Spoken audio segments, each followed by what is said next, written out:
Start करने से पहले जरूरी क्या होता है कि पहले खुद के बारे में जानो। तो चाहे जितने भी अच्छे से प्रिपरेशन कर लो, कंसिस्टेंटली नहीं कर पाओगे। आप एक बच्चे की तरह समझ लो कि कुछ भी नहीं पता, उस सब्जेक्ट को ऐसे स्टार्ट करना है। हर एक टीचर अपना बेस्ट देता है, जरूरी है कि आपको समझ आता है कि नहीं। हेलो दोस्तों, तो क्या हाल चाल। देखो, नीट के लिए अगर प्रिपरेशन करना चाहते हो तो जरूरी है कि परफेक्ट तरीके से स्टार्ट करो। जो भी चीजें मैं बताऊंगा ना, ये बहुत ज्यादा इंपॉर्टेंट है। अगर ये नहीं करोगे ना, आगे चल के बहुत ज्यादा प्रॉब्लम फेस करोगे। हो सकता है कि आप अच्छे से प्रिपरेशन ना कर पाओ, कंसिस्टेंसी मैनेज ना कर पाओ और नीट भी क्रैक ना कर पाओ। इसलिए जो भी चीजें मैं बताऊंगा अच्छे से समझना। कुछ चीजें पहले करना है, कुछ चीजें प्रिपरेशन करते वक्त करना है, कुछ चीजें स्टडी करते वक्त करना है, ताकि आप अच्छे से प्रिपरेशन करो और नीट क्रैक कर पाओ। तो चलो वीडियो को शुरू करते हैं। तो सबसे पहले मैं बात करता हूँ पार्ट 1 के बारे में। देखो, कोई भी चीज जब भी स्टार्ट करो, स्टार्ट करने से पहले जरूरी क्या होता है कि पहले खुद के बारे में जानो कि ये चीज को मैं कर पाऊंगा कि नहीं कर पाऊंगा। तो इसलिए सबसे पहले प्रिपरेशन स्टार्ट करने से पहले जरूरी है कि आप अपना लेवल जानो, यानी कि अभी आपके वीकनेस क्या है, ऐसा क्या है जिस वजह से आप काफी ज्यादा टाइम वेस्ट करते हो, अच्छे से स्टडी नहीं कर पाते हो। चाहे आपका एडिक्शन हो या फिर डिस्ट्रैक्शन हो, चाहे आपका कोई भी वीक पॉइंट्स हो, यानी कि गेम खेलते हो या फिर गर्लफ्रेंड बॉयफ्रेंड, जिस सब चीजों के पीछे टाइम वेस्ट करते हो, आपका टाइम जाता है उन सब चीजों में। तो उन सब चीजों को सबसे पहले लिमिट में लाना जरूरी है। अगर आप उन सबको लिमिट में नहीं लाओगे तो चाहे जितने भी अच्छे से प्रिपरेशन कर लो, कंसिस्टेंटली नहीं कर पाओगे। तो इसके लिए सॉल्यूशन क्या है, आपको रेगुलर बेसिस पे ना 10-10 मिनट करके इन सब चीजों को कम करते रहना है। अगर मोबाइल ज्यादा यूज करते हो तो आज थोड़ा कम यूज करोगे, टाइम देखोगे कल मैंने कितना यूज किया था, आज कम यूज करूंगा। इसमें मेरा हेल्प चाहते हो तो मैं आपको डेफिनेटली हेल्प करूंगा। उसके बाद नेक्स्ट लेवल की अगर मैं बात करूं तो यहाँ पे जरूरी है कि आप स्टडी का लेवल जानो, यानी कि आपको सिलेबस का भी कितना नॉलेज है। पहले कुछ चैप्टर्स पढ़ रखे हो या फिर अभी बिल्कुल जीरो में हो, वो सब चीज आपको नोटिस करना है। अगर आप बिल्कुल जीरो में हो तो अभी आपको सबसे पहले तो बेसिक से स्टार्ट करना है। सिलेबस का थोड़ा बहुत नॉलेज लेना है, चैप्टर्स को देखना है, उसके बाद अच्छे से स्टार्ट करना है। अगर आप पहले कुछ चैप्टर्स पढ़ रखे हो तो उसको अच्छे से पहले रिवाइज कर लो, उसके बाद जो है कुछ क्वेश्चन प्रैक्टिस कर लो उससे रिलेटेड। उसके बाद नेक्स्ट चीज, हर एक स्टूडेंट का ना कोई एक वीक सब्जेक्ट होता ही है। चाहे आप 12 में हो या फिर 12 पास आउट हो, आपका कोई ना कोई एक सब्जेक्ट तो वीक हो गई। तो पहले ना उस वीक सब्जेक्ट को जान लो और उस वीक सब्जेक्ट से आप बिल्कुल बेसिक से स्टार्ट करो, यानी कि आप एक बच्चे की तरह समझ लो कि कुछ भी नहीं पता, उस सब्जेक्ट को ऐसे स्टार्ट करना है। थोड़ा टाइम लगेगा समझने में, जैसे एडजस्ट हो जाओगे ना उसके बाद काफी फास्ट तरीके से उस सब्जेक्ट को कर सकते हो। इसलिए आपको बिल्कुल जीरो से स्टार्ट करना है। नेक्स्ट, आपको अपना स्टडी आवर जानना है, यानी कि अभी आप कितना टाइम दे पाते हो स्टडी में। 1 घंटा 2 घंटा जितना भी दे पाते हो, इसको धीरे धीरे इंक्रीज करना है। प्रिपरेशन के लिए आपको एटलीस्ट सेल्फ स्टडी में 6 घंटा देना जरूरी है। और इसको इंक्रीज कैसे कर सकते हो, रेगुलर बेसिस पे 10-10 मिनट करके स्टडी आवर को धीरे धीरे इंप्रूव करते जाओ। उसी के साथ आपको ये भी बता दो कि इन सारी चीजों में मैं हेल्प करने के लिए एक मेंटरशिप प्रोग्राम लेके आने वाला हूं, यानी कि हर एक चीज मैं आपको बताऊंगा कि कैसे करना है, क्या करना है। हर एक पॉइंट पे आपको मैं सपोर्ट करूंगा, हर एक स्टेप को फॉलो कराऊंगा। उसके लिए आप चैनल को सब्सक्राइब करके रख लो। उसी के साथ आपको जो है अपना माइंडसेट बिल्ड करना भी जरूरी है। माइंडसेट बिल्ड करने के लिए आपका पहले रीजन क्लियर होना चाहिए, यानी कि आप डॉक्टर बनना क्यों चाहते हो, नीट क्रैक करना क्यों है। अगर रीजन क्लियर नहीं है, वाई क्लियर नहीं है, तो आपका माइंडसेट बिल्ड नहीं होगा। अगर रीजन नहीं है तो रीजन बिल्ड करो। इसमें भी हेल्प चाहते हो तो मैं उसके लिए भी हेल्प लेके आ जाऊंगा, ठीक है। उसके बाद बात करता हूँ पार्ट 2 के बारे में। यहाँ पे सबसे पहले तो अभी आपको एक अच्छा सा कोर्स चूज कर लेना है, यानी कि आप ऑफलाइन क्लास करोगे या फिर ऑनलाइन करोगे, जो भी करोगे उसके लिए आपको बेस्ट चूज करना है, यानी कि जहां से भी पढ़ो अच्छे से समझ आना चाहिए।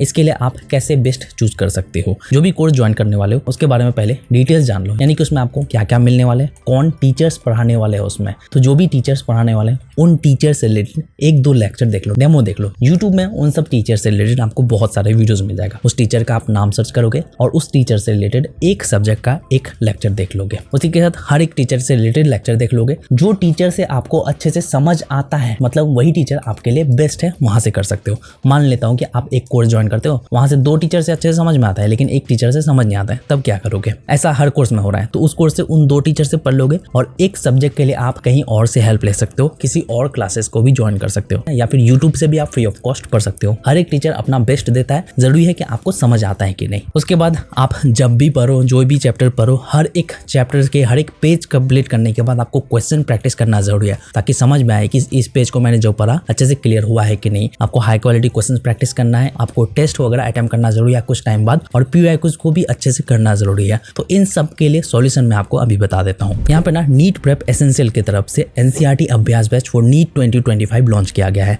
जिसमें आपको ना हर एक पेज से रिलेटेड क्वेश्चंस मिल जाएगा, यानी कि 3-4 पेज आपने कंप्लीट कंप्लीट कर लिया, उन 3-4 पेज से रिलेटेड आप चाहो तो क्वेश्चन प्रैक्टिस कर सकते हो। उसी के साथ आपको वीडियो सॉल्यूशंस भी मिल जाएगा, यानी कि अगर आप कोई क्वेश्चन प्रैक्टिस नहीं कर पाए तो प्रॉब्लम हो रहा है तो उसका एक्सप्लेनेशन मिल जाएगा, कैसे क्या हुआ वो सब कुछ आप क्लियर कर सकते हो। उसी के साथ लास्ट 25 ईयर्स का PYQ मार्क किया हुआ NCERT मिल जाएगा, यानी कि NCERT के कौन से लाइन से कौन से पेज से किस साल में क्वेश्चन आ चुके हैं वो सब कुछ पता चल जाएगा। उसी के साथ आपको वीडियो सॉल्यूशन भी मिल जाएगा ताकि आप हर एक टॉपिक को अच्छे से क्लियर कर पाओ। बट यही नहीं, इसी के साथ आपको जो है नीट में जिस टाइप के भी क्वेश्चन पूछे जाते हैं ना, हर टाइप के क्वेश्चन इस ऐप में मिल जाएगा, यानी कि assertion reasoning type, diagram based हो गया, स्टेटमेंट टाइप क्वेश्चन हो गया, मैच टाइप क्वेश्चन हो गया, सीक्वेंसिंग टाइप क्वेश्चन हो गया, ग्राफ इंटरप्रिटेशन टाइप क्वेश्चन हो गया, PYQ टाइप क्वेश्चन हो गया, हर टाइप के क्वेश्चन आपको मिल जाएगा ताकि आप हर तरह से नीट के लिए प्रिपेयर हो पाओ और नीट क्रैक कर पाओ। और आप चाहे जहां भी रहो, मोबाइल ओपन करके आप कभी भी क्वेश्चन प्रैक्टिस कर सकते हो और टाइम बचा सकते हो। तो अगर आप NCERT अभ्यास बैच को ज्वाइन करना चाहते हो तो अभी आपको 2999 में मिल जाएगा। अगर आप कॉम्बो लेना चाहते हो, यानी कि NCERT अभ्यास बैच के साथ बुक्स का पैकेज लेना चाहते हो जिसमें आपको 8 मॉड्यूल्स मिल जाएगा, तो वो जो है आपको 4999 में मिल जाएगा।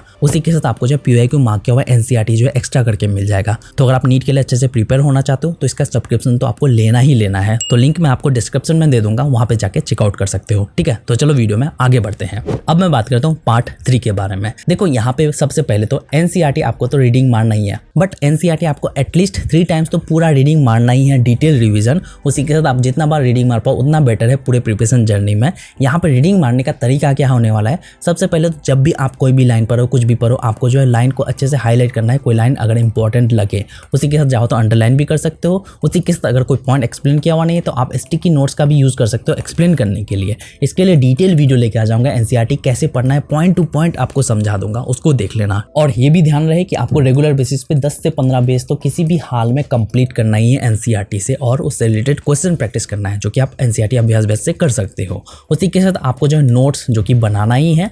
नोट्स आप short notes and long notes दोनों ही बनाओगे। इसके लिए आप सिंपली करोगे क्या, कोई भी ऐप में आप जो है नोट्स बना सकते हो या फिर नोटबुक में भी बना सकते हो। नोट्स बनाने का सही तरीका क्या है उसके लिए भी वीडियो आ जाएगा, उसमें आपको सब कुछ समझा दूंगा। यहाँ पे समझाऊंगा, टाइम लग जाएगा, ठीक है। और उसी के साथ आपको हर एक चैप्टर से रिलेटेड आपको जो है पूरा चार्ट बना लेना है, यानी कि पूरे चैप्टर का आपको लिस्ट तो बनाना ही है। इसमें आपको सिंपली करना क्या है, एक चैप्टर से रिलेटेड आपने लेक्चर देखा कि नहीं, उसका आप एक सेक्शन बना दोगे। उसी के साथ NCERT रीडिंग मारे कि नहीं, उसके लिए आप 3 सेक्शन बनाओगे मिनिमम, यानी कि 3 बार आप NCERT रीडिंग मारे कि नहीं पूरे प्रिपरेशन जर्नी में, वो आप करोगे। उसी के साथ आपने नोट्स रेडी किया कि नहीं, उसके लिए आप एक सेक्शन बना दोगे। क्वेश्चन प्रैक्टिस किए कि नहीं, उसके लिए आप सेक्शन बनाओगे। PYQs किए कि नहीं, उसके लिए सेक्शन बनाओगे। और रिवीजन के लिए आपको एटलीस्ट 3 सेक्शन तो बनाना ही है, यानी कि फुल रिवीजन आपको 3 टाइम्स तो करना ही है। तो जो भी सेक्शन आप कंप्लीट करते जाओगे उसमें टिक लगाते जाओगे। तो ये चार्ट अगर मुझसे आप बना के चाहते हो तो भी मैं बना के दे सकता हूँ, आप कमेंट सेक्शन में बोल देना। उसी के साथ आपको जो है प्रोग्रेस नोटबुक भी रखना है, यानी कि हर एक वीक कितना प्रोग्रेस कर रहे हो, प्रोग्रेस कर भी रहे हो कि नहीं, हर एक चीज आपको नोट करना है, उस नोटबुक में लिखना है। कहाँ गलती हो रही है उसके लिए आप मिस्टेक नोटबुक भी रखोगे। कहीं पे भी कुछ भी गलती कर रहे हो, छोटे मोटी गलतियां कर रहे हो, उसको आप मिस्टेक नोटबुक में लिखोगे ताकि आप सेम मिस्टेक दोबारा ना करो। गलतियों को नहीं सुधारोगे तो आप आगे बढ़ ही नहीं पाओगे। उसके बाद बात करता हूँ पार्ट 4 के बारे में, जहां आप स्टडी कैसे स्टार्ट कर सकते हो। सिंपली अगर मैं फर्स्ट वीक की बात करूँ, इनिशियल डेज में उतना नॉलेज नहीं या फिर उतना आदत नहीं है पढ़ने का, तो आप इनिशियली सिर्फ एक लेक्चर देखोगे एक दिन में, या फिर 2 लेक्चर देखोगे 2 सब्जेक्ट से रिलेटेड, जिसमें आप अच्छे से समझने की कोशिश करोगे, कॉन्सेप्ट को अच्छे से क्लियर करोगे। अगर क्लियर नहीं होता है तो दोबारा उसको अच्छे से देखो, समझो। यहाँ पे आपको समझना जरूरी है, प्रेशर बिल्कुल नहीं लेना है और बेसिक से स्टार्ट करना है, ज्यादा प्रेशर बिल्कुल नहीं लेना है। उसी के साथ जो भी टास्क मिलेगा उन सब टास्क को कंप्लीट करना है, यानी कि क्वेश्चन प्रैक्टिस वगैरह वो सब कुछ करना है। बट क्वेश्चन प्रैक्टिस के लिए आप करोगे क्या, यहाँ पे क्वेश्चन प्रैक्टिस करते हो अगर सॉल्व नहीं हो रहा है कोई दिक्कत नहीं, सॉल्यूशन देखो, एक्सप्लेनेशन देख के समझने की कोशिश करो। यहाँ पे कहीं पे भी प्रेशर नहीं लेना। इनिशियल डेज में प्रेशर लोगे तो आपको पढ़ने का मन नहीं करेगा, और ऐसे किसी चैप्टर से स्टार्ट नहीं करना है जो चैप्टर आपको समझ में नहीं आया, उसके बाद पढ़ने का ही मन नहीं करा। और आपको 21 डेज तक किसी भी हाल में कंसिस्टेंटली रेगुलर बेसिस पे आपको स्टडी करना है। भले ही 2 घंटा पढ़ो 3 घंटा पढ़ो, और स्टडी आवर को धीरे धीरे इंप्रूव करना है ताकि आप 1-2 महीने बाद प्रेशर ले पाओ और अच्छे से प्रिपरेशन कर पाओ नीट के लिए। और उसी के साथ बता दूं कि मंथ वाइज कैसे पढ़ना है, क्या क्या प्लान होना चाहिए। 4 फेजेस में ऑलरेडी मैंने एक वीडियो बना रखा है 4 फेजेस में पढ़ने का, उस वीडियो को देख लो कैसे क्या पढ़ना है। ये तो आपका स्टार्ट हो गया, इसके बाद क्या करना है उस वीडियो को देख लेना, उससे आपको समझ में आएगा कि कैसे नीट क्रैक करना है। हर एक चीज मैंने उसमें कवर कर रखा है। तो बस मुझे आपको यही बतानी थी, नीट से रिलेटेड और वीडियोस मेरे चैनल पे मिल जाएगा, आने वाला भी है, तो चैनल को सब्सक्राइब करके रख लो। तो बस मिलते हैं नेक्स्ट वीडियो के साथ। Thank you.